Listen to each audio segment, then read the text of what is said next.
Bonjour, je m'appelle Marie-Christine Allé, je suis orthophoniste. Je suis aussi chargée de cours à l'Université du Québec à Trois-Rivières, où j'enseigne aux futurs orthophonistes. Puis, je suis une chercheuse. J'ai complété un doctorat en orthophonie. Puis, c'est les résultats de ce doctorat que je vous présente aujourd'hui. J'ai intitulé la présentation « La famille a besoin d'être soignée pour être capable d'être soignant ». Ces mots-là, ce ne sont pas mes mots, ce sont les mots d'une conjointe, d'une personne qui a de l'aphasie. Puis en fait, c'est ce que je vais faire dans les prochaines minutes. Vous partager les perspectives des proches, puis des orthophonistes sur le vécu des proches, puis leur inclusion dans la réadaptation de l'aphasie. Donc, pourquoi vous parlez des proches? En fait, parce que l'aphasie, c'est une affaire de famille. Qu'est-ce que je veux dire par une affaire de famille? Bien, après un accident vasculaire cérébral, on sait qu'il y a environ une personne sur trois qui a de l'aphasie. Par contre, ce n'est pas juste cette personne-là qui va vivre avec les conséquences de l'aphasie, mais ce sont aussi les proches, hein, comme le conjoint ou la conjointe, les membres de la famille, les amis. Puis, les proches vont vivre différentes conséquences. Par exemple, eux aussi vont vivre des changements dans les conversations qu'ils vont parfois trouver plus longues parce que c'est plus difficile de se comprendre. Les proches peuvent aussi avoir des nouvelles responsabilités. Par exemple, s'occuper des finances ou du budget de la famille, si la personne qui a de l'aphasie ne peut plus le faire. Ça peut amener toutes sortes d'émotions aussi chez les proches. Certains vont vivre de la tristesse ou beaucoup d'inquiétude par rapport à ce que vit la personne qui a de l'aphasie. Ça peut amener des frustrations quand la communication est difficile ou au contraire, ça peut même amener de la fierté parfois chez le proche qui est fier d'être un aidant. Les proches peuvent aussi avoir différents besoins, besoin d'être informés sur ce qu'est l'aphasie, besoin de répit par rapport à leur rôle d'aidant ou besoin d'espoir sur le futur. Donc, c'est pour ces raisons-là que c'est important d'inclure les proches dans les services. Par contre, pour savoir comment bien les aider, bien, au moment où j'ai fait mon doctorat, j'avais plusieurs questions pour lesquelles je voulais des réponses pour savoir comment aider les proches. Ma première question, c'était comment les proches vivent l'expérience d'être un aidant. Aussi, je voulais comprendre comment l'expérience des proches se transforme dans le temps, de l'hôpital à la réadaptation, au retour à la maison de la personne. Je voulais aussi comprendre les interactions puis les relations entre les proches puis les orthophonistes qui travaillent avec les personnes qui ont de l'aphasie. En répondant à ces questions-là, je me suis dit, on va mieux savoir comment aider les proches. Donc, ce que j'ai fait 4 études. Plus précisément, j'ai fait des entrevues individuelles. Donc, j'ai rencontré des personnes qui m'ont parlé pendant 1 heure jusqu'à 3 heures. Et ces personnes-là, c'est un total de 17 proches de personnes qui ont de l'aphasie et un total de 8 orthophonistes qui travaillent avec des personnes qui ont de l'aphasie. Puis, pour analyser les entrevues, ben, je les ai écoutées, puis réécoutées parce que je les avais enregistrées. J'ai lu les transcriptions des entrevues, puis j'ai analysé en regardant d'une entrevue à l'autre, d'une personne à l'autre, c'était quoi les éléments qui se ressemblaient ou les différences. Puis aujourd'hui, bien, je vous présente les résultats principaux, les grands messages, les grands thèmes que j'ai identifiés. Je vous présente la première étude que j'ai faite avec 4 filles adultes qui ont une mère qui a de l'aphasie. On s'est rendu compte que les filles aidaient leur mère de différentes façons. Puis, la façon d'aider, bien, ça dépend de ce que pensent les filles par rapport à leur mère, comment elles voient leur mère avec aphasie. Donc, parfois, les filles voient surtout leur mère comme une personne qui a des difficultés, comme une personne qui est fragile. Et quand ça prend le dessus, bien, les filles vont aider la mère en protégeant la mère. Protéger, ça voulait parfois dire s'occuper de la santé de sa mère, comme prendre les rendez-vous chez le cardiologue. Pour certaines filles, ça veut dire de ne pas dire certaines choses, de cacher certaines choses à leur mère. Par exemple, une fille qui dit « ça ne va pas bien dans mon couple, j'en parle pas à ma mère, je ne veux pas lui causer plus de stress ». C'est aussi parfois de faire des choses à la place de la personne, comme certaines filles qui expliquent qui vont aider leur mère à se laver parce que leur mère peut avoir aussi une hémiplégie, une paralysie au niveau du bras.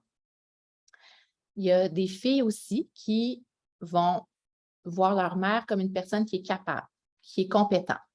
Quand les filles misent beaucoup sur la compétence de leur mère, bien, elles vont aider leur mère en lui faisant confiance. Donc, faire confiance, c'est parfois encourager la mère à faire seule, même si elle a des difficultés, comme une fille qui est allée à la banque avec sa mère. Elle a vu sa mère au comptoir, qu'elle avait de la difficulté à parler, mais elle l'a laissée seule pour retirer l'argent, pour se pratiquer. Faire confiance, c'est aussi parfois de parler honnêtement, de dire les vraies choses à la personne qui a de l'aphasie, de ne pas cacher les choses, puis d'utiliser des stratégies de communication pour essayer de la comprendre, de dire, bien, ma mère est en train d'essayer de me dire quelque chose, je sais qu'elle est compétente, puis je vais essayer de deviner c'est quoi le message qu'elle veut me dire. On s'est rendu compte que les mères avec aphasie peuvent réagir de différentes façons à cette aide-là. Quand la fille protège sa mère, parfois la mère est contente, parfois elle s'oppose à ça. Quand la fille fait confiance, parfois la mère est satisfaite aussi, puis parfois ça peut causer de la frustration. Tout ça pour dire qu'il y a beaucoup de scénarios possibles dans les relations. Et donc, chaque famille doit chercher à trouver son équilibre. Chaque famille est unique. Puis pour trouver notre équilibre, je vous propose 2 pistes de réflexion qui peuvent aider à s'ajuster. On a vu dans nos résultats qu'avec le temps, aider en protégeant, ça peut mener à un sentiment de fardeau chez la fille. Donc, au début, peu après l'accident vasculaire cérébral, si la fille voit sa mère comme fragile, puis elle la protège, puis sa mère est satisfaite de ça, souvent la fille va être satisfaite à son tour, va se sentir peut-être fière d'aider sa mère, puis que sa mère soit contente. Mais plus les mois passent, puis plus la fille continue de protéger sa mère, mais plus la fille peut se sentir obligée de continuer à le faire, donc se sentir plus dans un sentiment de fardeau. C'est donc important de réfléchir à nos différentes façons d'aider, puis de voir si, pour certaines situations, si parfois aider en faisant confiance peut peut-être aider à plus long terme la personne à être plus autonome, puis nous, comme aidants, à se sentir avec moins d'obligations. Une deuxième piste, pour s'ajuster, c'est mieux d'essayer de se parler ouvertement au lieu de chercher des solutions avec du essai-erreur, un peu comme à tâtons, là, les yeux fermés à essayer de trouver une solution. Je vous donne un exemple. Il y a une fille adulte qui voit sa mère comme compétente et qui décide donc de l'aider en faisant confiance. Elle décide de laisser sa mère seule à la maison pendant qu'elle va faire des commissions. Par contre, quand la fille revient, elle retrouve sa mère en panique, en pleurs, puis elle ne sait pas trop pourquoi. Mais la fille, elle se dit, j'ai laissé ma mère seule, elle est en panique, je ne dois plus faire ça. Par contre, en faisant ça, elle ne sait pas pourquoi la mère était en panique. Il y aurait peut-être d'autres façons de trouver des solutions. Par exemple, la fille pourrait essayer de chercher une solution avec sa mère, dire qu'est-ce qui est arrivé? Est-ce que tu avais compris que je partais? Est-ce que tu étais inquiète qu'il me soit arrivé quelque chose? Qu'est-ce qu'on fait une prochaine fois?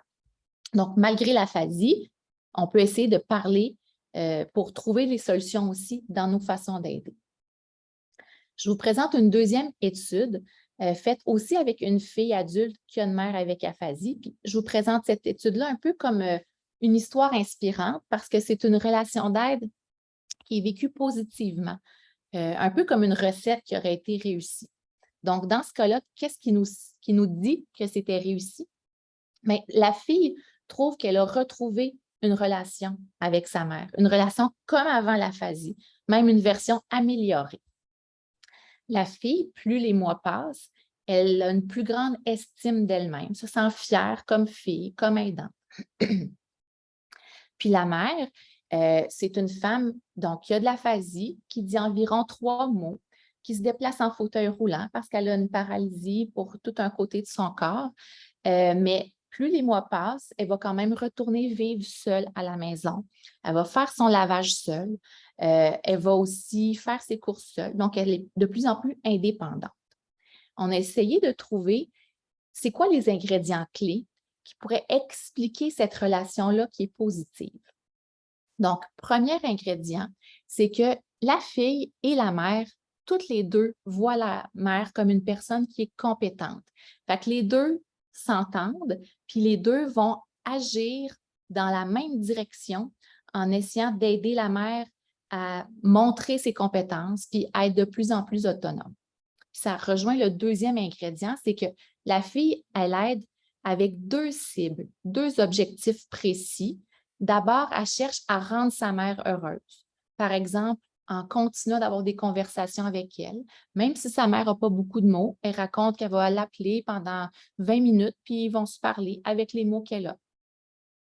Elle explique aussi qu'elle essaie de favoriser l'indépendance de sa mère, d'adapter la maison pour que sa mère puisse habiter seule, donc de mettre les miroirs plus bas, de mettre des mains courantes pour que la mère puisse être en fauteuil à la maison. Puis elle va aussi encourager sa mère à participer à des activités, à prendre part à des activités. Par exemple, la fille, elle a une entreprise, puis elle va continuer de faire participer sa mère dans les conversations. Elle va demander des fois l'opinion à sa mère par rapport à son entreprise, comme elle le faisait avant. Fait qu'elle la garde active, impliquée dans des réflexions, des conversations. Troisième ingrédient, c'est que la fille offre une aide qui est sélective, donc qui n'est pas à temps plein. Ça veut dire que oui, la fille joue un rôle d'aidant. Elle continue aussi de jouer son rôle comme travailleuse. Elle prend parfois des vacances, du temps pour elle. Puis aussi, parfois, elle dit non à sa mère. Elle met des limites à l'aide qu'elle apporte à sa mère. Elle dit que parfois, sa mère lui demande de l'aide, puis elle va dire non. Puis on pense que ces trois ingrédients-là, bien, c'est ce qui permet à la mère de devenir indépendante, à la fille d'être fière, puis à la mère et la fille de retrouver une relation un peu comme avant, où elles s'aidaient mutuellement, mais ils sont aussi indépendants. La troisième étude, je l'ai faite avec 12 proches de personnes qui ont de l'aphasie. Les proches m'ont parlé de leur expérience de la réadaptation. Et ce qu'on a observé, c'est que leur expérience de réadaptation puis leur rôle d'aidant, c'est un peu comme la pointe de l'iceberg. Donc, si on imagine ici un iceberg, puis qu'on imagine que l'ensemble du iceberg, ce que ça nous montre, c'est toute l'expérience que le proche a, son expérience de l'accident vasculaire cérébral, toute son expérience de l'aphasie, tout ce qu'il vit au quotidien. Puis ce qui est en dehors de l'eau, la partie qu'on voit, bien, c'est les besoins d'aidant. Donc, le proche, il joue un rôle d'aidant. Il arrive en réadaptation centré sur la personne qui a de l'aphasie, il a eu peur de la perdre et donc, il parle beaucoup d'elle. Les professionnels parlent beaucoup de la personne qui a de l'aphasie. Donc, les proches, ils associent la réadaptation bien, à la personne qui a de l'aphasie et les besoins qu'ils vont nommer le plus clairement, bien, c'est leurs besoins comme aidant. Faire équipe avec les professionnels, être informé, avoir des outils. Par contre, les proches ont aussi d'autres besoins personnels puis relationnels. Par exemple, ils peuvent avoir besoin de soutien ou de répit. Ils vont aussi avoir besoin d'avoir une bonne communication ou une bonne relation avec la personne. Mais ces besoins-là, qui sont peut-être associés au fait de penser à eux, sont plus cachés, sont sous l'eau, ce qui veut dire que les proches vont moins communiquer ces besoins-là pendant la réadaptation parce qu'ils ne vont pas associer ces besoins-là à la réadaptation. La dernière étude que je veux vous présenter, je l'ai faite avec 8 orthophonistes qui travaillent en réadaptation. Puis le résultat principal que je veux vous montrer, je vais prendre l'image d'un Sunday pour vous expliquer comment les orthophonistes voient leur travail avec les personnes aphasiques puis avec les proches. Donc, on imagine ici le Sunday. On voit ici la base puis la crème glacée. On pourrait voir que c'est l'essentiel du Sunday.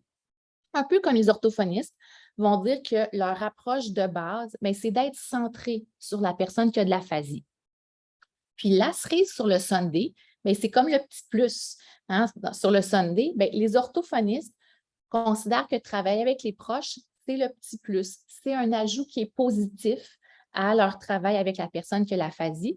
On pourrait aussi imaginer que la cerise, elle est dure ou elle est rare à trouver, puis qu'elle est fragile parce que les orthophonistes trouvent que c'est pas toujours, qu'ils ne voient pas souvent les proches, puis ils les voient parfois comme fragiles ou ils veulent leur faire attention, puis ça a un impact sur ce que font les orthophonistes. Donc, concrètement, le plus souvent, les orthophonistes vont échanger de l'information avec le proche. Ils vont parler de la personne qui a de l'aphasie. C'est ce qu'ils vont faire le plus souvent. C'est vu comme une intervention qui est sécuritaire, qui ne cause pas nécessairement plus de stress chez le proche, puis qui est facile à faire. Par contre, une intervention que les orthophonistes vont faire moins souvent, c'est entraîner les proches à utiliser des stratégies pour communiquer avec la personne qui a de l'aphasie. Ils font ça moins souvent. Ils voient un peu ça comme un terrain glissant parce qu'ils ne veulent pas, par exemple, poser de stress aux proches ou à la personne qui a de l'aphasie.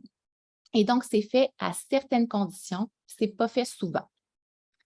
Donc, pour terminer, je vous propose 3 recommandations qui sont basées sur mes résultats. D'abord, c'est important de se rappeler que le proche, bien, il y a différents rôles et donc différents types de besoins. Le proche, oui, c'est un aidant, mais on peut aussi le voir comme un patient, une personne qui a besoin d'être soutenue ou qui a besoin de répit.